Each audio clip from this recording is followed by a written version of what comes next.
और बढ़ने के नाम पर बांटा गया। अब मैं इसी क्रम में जो इसमें बहुत बड़ी भूमिका निभा रहे हैं श्री सुरेश चौहान जी, प्रमुख सुदर्शन न्यूज ग्रुप, मैं उनसे निवेदन करता हूं आए और अपने विचार रखें।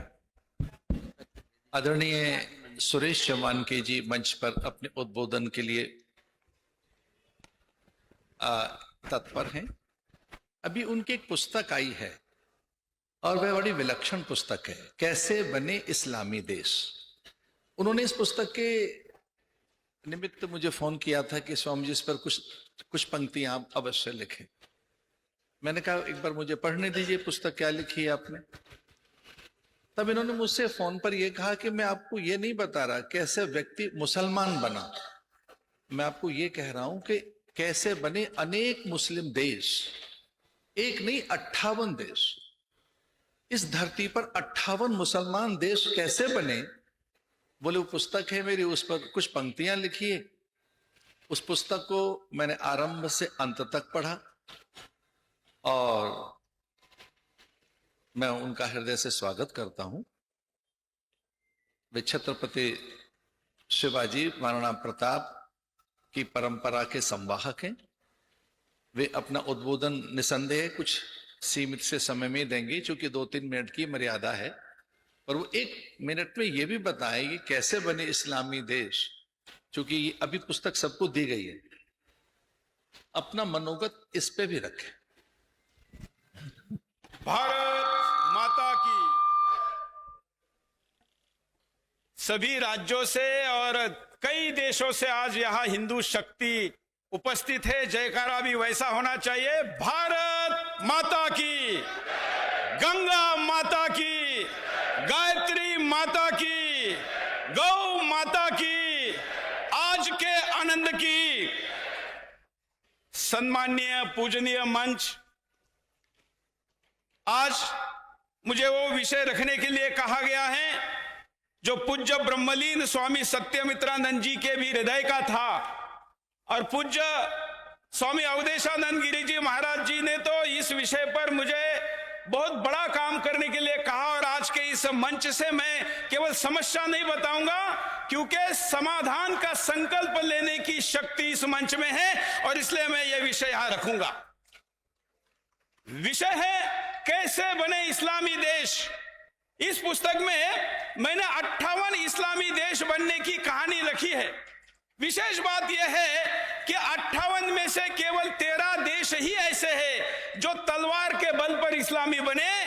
35 देश ऐसे हैं जो बच्चे पैदा करके, संख्या बढ़ाकर, डेमोग्राफी चेंज करके इस्लामी बने हैं। उनकी 5 अवस्थाएं हैं।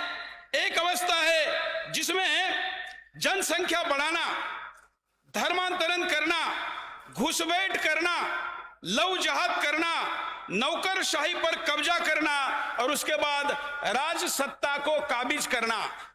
मैं बहुत विस्तार से इसलिए नहीं बताऊंगा कि समृद्ध समझदार मंच है। इस 5 अवस्था में से हिंदुस्तान आज तीसरी अवस्था में है। अब या तो हम चौथी की तरफ जाएंगे तो इस देश को इस्लामी बनने से कोई रोक नहीं सकता, और या तो हम 3 से 2 की तरफ जाएंगे तो यह हिंदुस्तान हिंदुस्तान रहेगा। और ये इस दिशा में लेकर जाने की क्षमता इस मंच की है, और इसलिए मैं आग्रह करता हूं कि इस विषय पर काम होना चाहिए। इसमें मैंने जैसे 58 इस्लामी देश बनने की कहानी लिखी, वैसे ही 9 उन देशों की कहानी लिखी जो इस्लामी नहीं बने, जिसमें एक देश स्पेन है। बाकी के हमारे बगल में बुद्ध की आराधना करने वाले, अहिंसा की बात करने वाले म्यांमार जैसा देश जो इस्लामी बनने के कगार पर था, उन्होंने अपने यहाँ की डेमोग्राफी चेंज की और वो इस्लामी नहीं बना। श्रीलंका ने काम किया। तो जब ऐसे देशों ने काम किया तो हिंदुस्तान भी कर सकता है, ये मेरा विश्वास है। आपका है? कर सकते हैं ना? इस मंच में वो शक्ति है। देश में जब मोदी जी बैठे हो तब नहीं मांगे तो कब मांगे। और इसलिए जनसंख्या असंतुलन, डेमोग्राफी, इस विषय पर इस देश में काम होना चाहिए। एक विषय तो ऐसा है कि जो बोले बगैर मैं संबोधन समाप्त करूं तो न्याय नहीं होगा, और वो इसी मंच में क्षमता है, आध्यात्मिक मंच में, कि आज डेमोग्राफी कम होने का सबसे बड़ा कारण है हिंदू विवाह नहीं करते। जो करते हैं वो लेट करते हैं, और जो करते हैं वो बच्चे पैदा नहीं करते।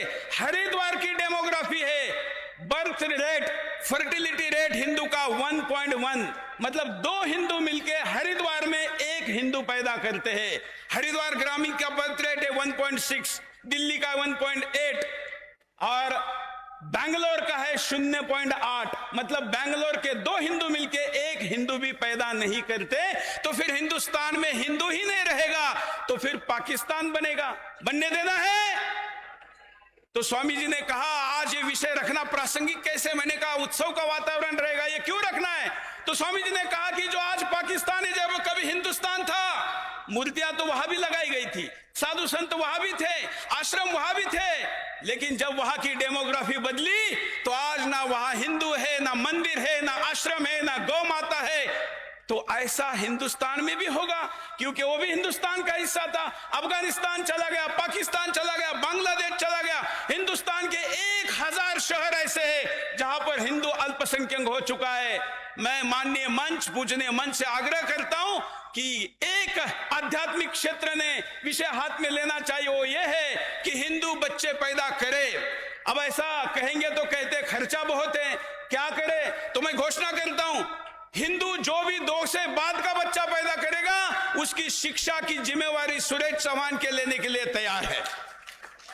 और मैं माननीय राजनीतिक मंच से आग्रह करूंगा कि इस देश में 4-4 बीवियां और 44 बच्चे पैदा करने के कानून लाकर रोक लगाएं और जनसंख्या नियंत्रण कानून लाए।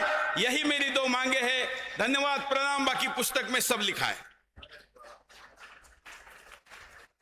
बहुत बहुत साधुवाद। वर्तमान में देश जहां है अब वहां से आगे जाएगा, पीछे का कोई प्रश्न नहीं उठता है। आइए मैं इसी क्रम में परम श्रद्धेय परमादरणीय हमारे निर्मल पीठाधीश्वर श्री महंत ज्ञानदेव सिंह जी से निवेदन करता हूं कि वो भी संक्षिप्त सारगर्भित शब्दों में अपना उद्बोधन देने का कष्ट करें।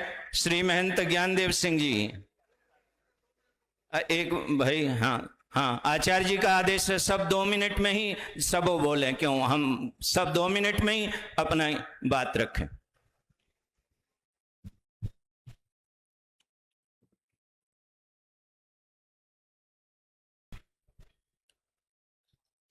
वंशी विभूषित करान नवनीरदाभात पीतांबरादरुण बिंब फलाधरोष्ठात्